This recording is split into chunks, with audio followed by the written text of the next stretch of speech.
কোরবানি মানে শুধু পশু জবাই নয়, এটি হৃদয়ের ত্যাগ, তাকওয়ার পরীক্ষা।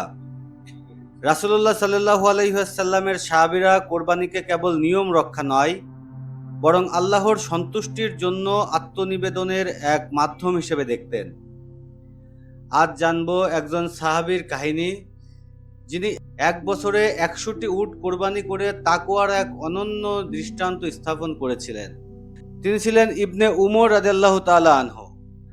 হযরত আব্দুল্লাহ ইবনে উমর রাদিয়াল্লাহু তাআলা ছিলেন রাসূলুল্লাহ সাল্লাল্লাহু আলাইহি ওয়াসাল্লামের প্রিয় সাহাবীদের একজন।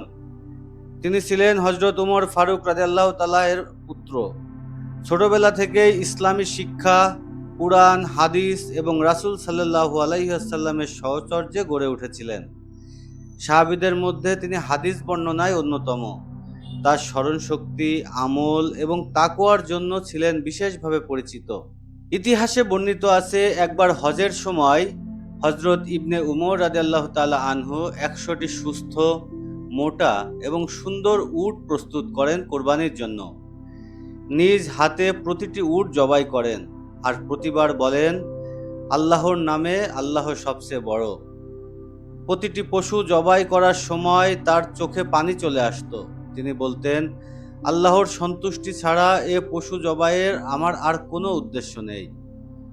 প্রতিটি উটের গোশত তিনি নিজে খাননি, সবকিছু গরিবদের মাঝে বিলিয়ে দেন।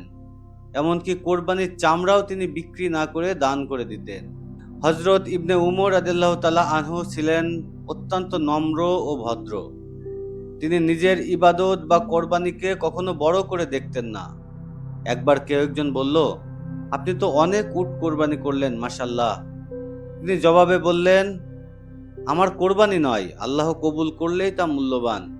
পশু নয়, অন্তরের তাকওয়াই আসল।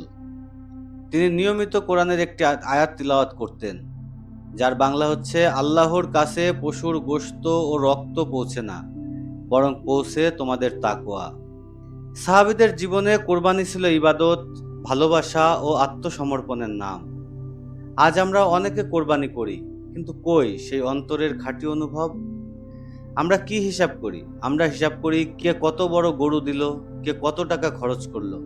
সাহাবীরা ভাবতেন, আমার কোরবানি আল্লাহর কাছে কবুল হলো কিনা। আমরা কি এই প্রশ্নটা করি? কোরবানি মানে শুধু পশু নয়, কোরবানি মানে নিজের অহংকার, হিংসা, কৃপণতা, গীবত এ সব কিছুই কোরবানি করা। আসুন হযরত ইবনে উমর রাদিয়াল্লাহু তাআলা এর মতো আমরা খাঁটি নিয়তে কোরবানি করি।